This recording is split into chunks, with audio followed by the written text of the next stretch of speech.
We're exploring Metro Cebu City and it's sunny. Got my hat.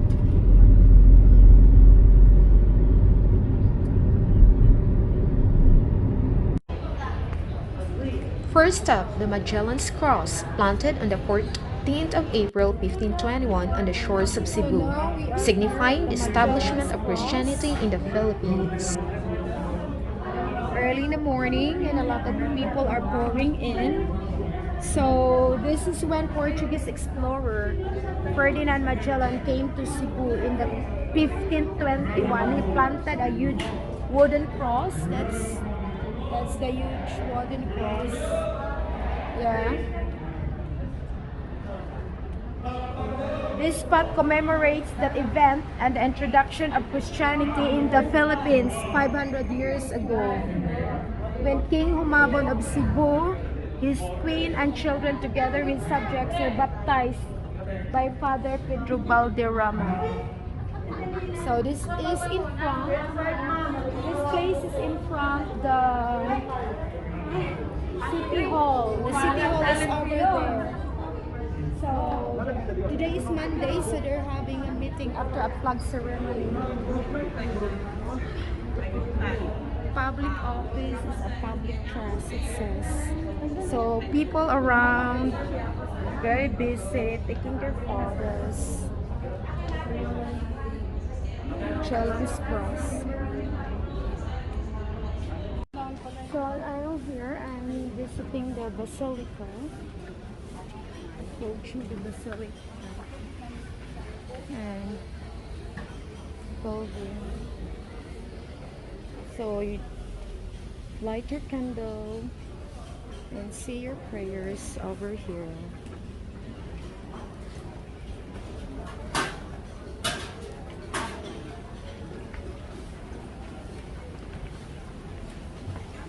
Take your candles from here and then light it over here and then say your prayers.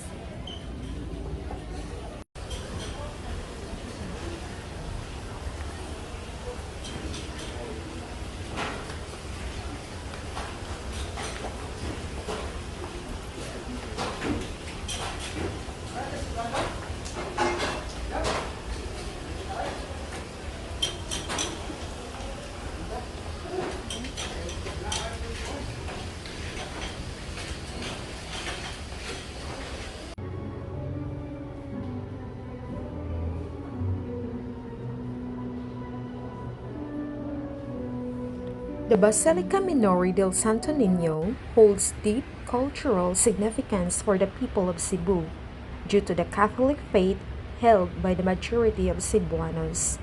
The church represents the introduction of Christianity to the island and in turn the Christianization of the Philippines.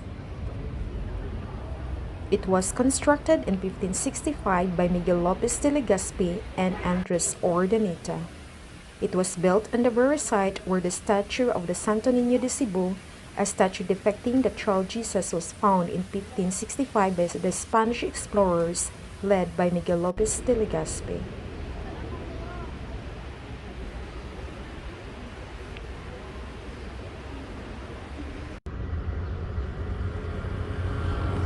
Fort San Pedro is a military defense structure in Cebu, Philippines, built by the Spanish under the command of Miguel Lopez de Legaspi, the first governor of the Captaincy General of the Philippines, located in the Plaza Independence. So here at the fort, we're going to explore. Climbing up. Vivendi del Teniente. So it's one of the soldiers' barracks. It's a very sunny here. Very sunny here at the port, and there are some people also exploring this place. So this is way going to Bastion San Miguel. I need some water.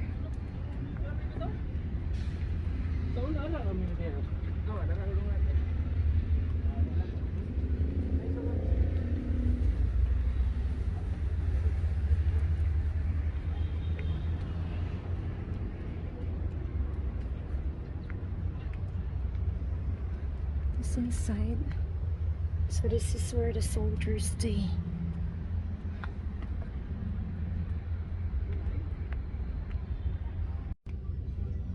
Line up. Vivendi del Teniente. So it's one of the soldiers' barracks. It's a very sunny here at the port. And there are some people also exploring this place. So this is way going to Bastion San Miguel. I need some water.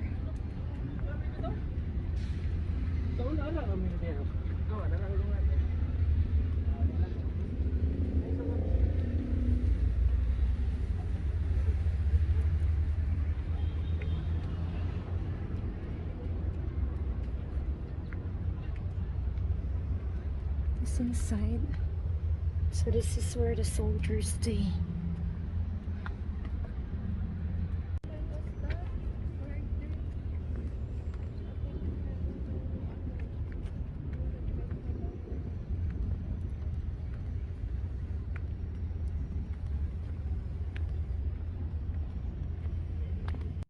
So here, the port, at the top of the port, you can see some cannon.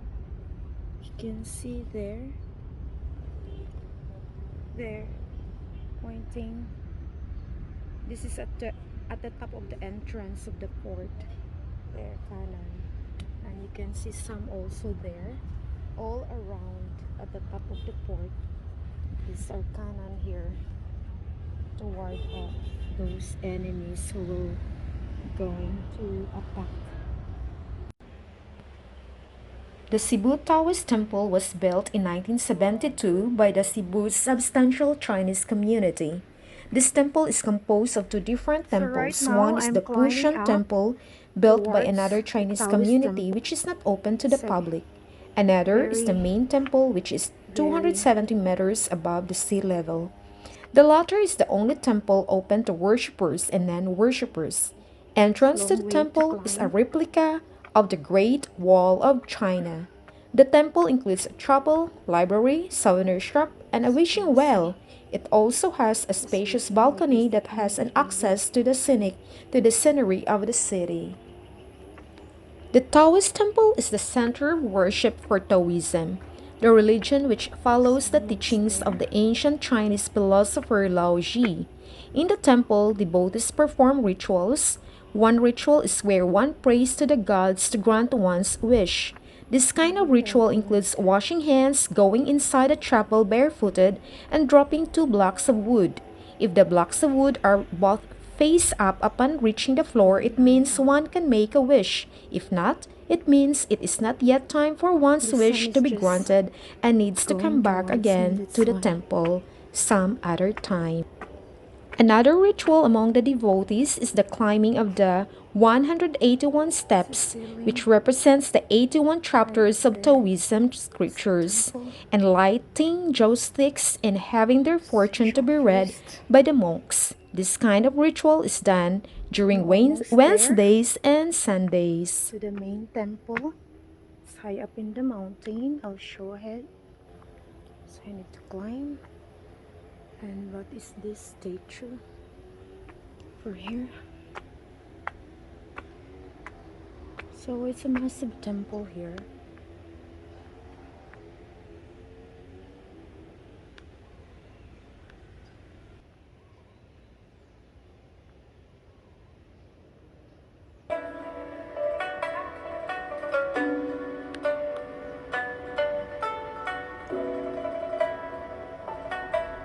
It's supposed to be a fountain there. I'll show you what is in front of me. It's right below.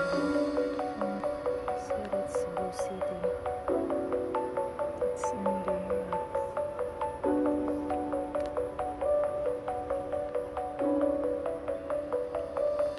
Oh, right there. That's the top.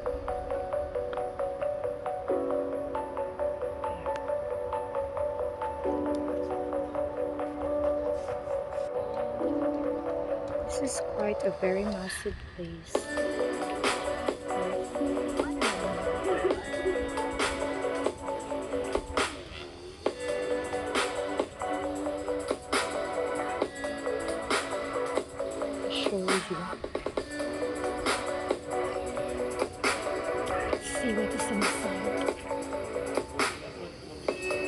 preserve silence. Cannot take a photo what is inside. Often there is plenty of figures inside.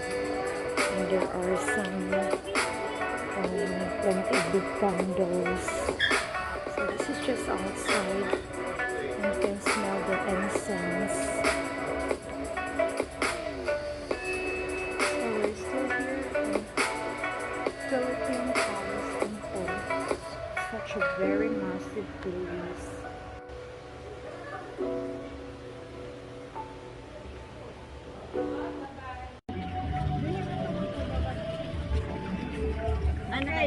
The temple of Leah was built by Cebuano businessman Teodorico Soriano Adarna as a gesture of love and promise to his late wife, Leo Albino Adarna.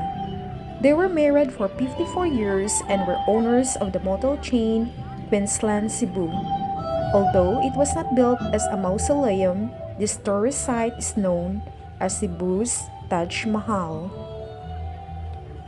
The Temple of Leah is located in Barangay Busay in Cebu City. It is built as a symbol of undying love and never-ending devotion of Teodorico to his wife Leah. This Roman-inspired edifice showcases not only a labyrinth and sophisticated architecture but also an outstanding view of the whole city. There is also an art gallery and museum that features books and other valuable collectibles. The Temple of Leah stands above a forest of trees, an architectural marvel that proves actions speak louder than words. The temple was constructed after Leah's death from lung cancer in 2012. The history surrounding it has sparked a lot of curiosity, putting it on top of the many list of places to visit in Cebu.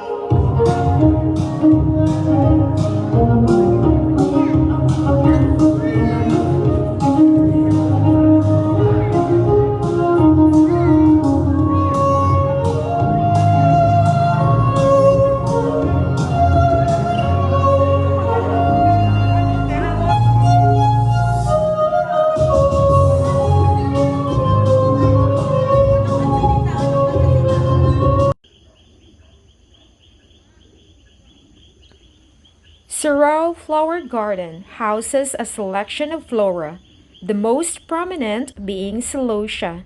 This is mostly seen at Keukenhof in the Netherlands, one of the world's biggest flower gardens. This helped pave the way of the creation of the farm's moniker, the Little Amsterdam of Cebu. The best months to see the celosia's blooms in full are during October and November. Aside from this flower variety, sunflowers, chrysanthemums, daisies, and asters are vastly found in Sirao Garden. It also has areas that are great for photo shoots and breathing the fresh mountain air. See the sights of picturesque hillsides or take time to enjoy the swing, a hand sculpture, native tree houses, and of course the iconic windmill. For that, Amsterdam feels. With just 100 pesos entrance fee and 80 for senior citizens and PWDs, guests can stay for hours or have a whole day's tour to enjoy the flower garden.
capping off the night, having dinner here at the top of Cebu.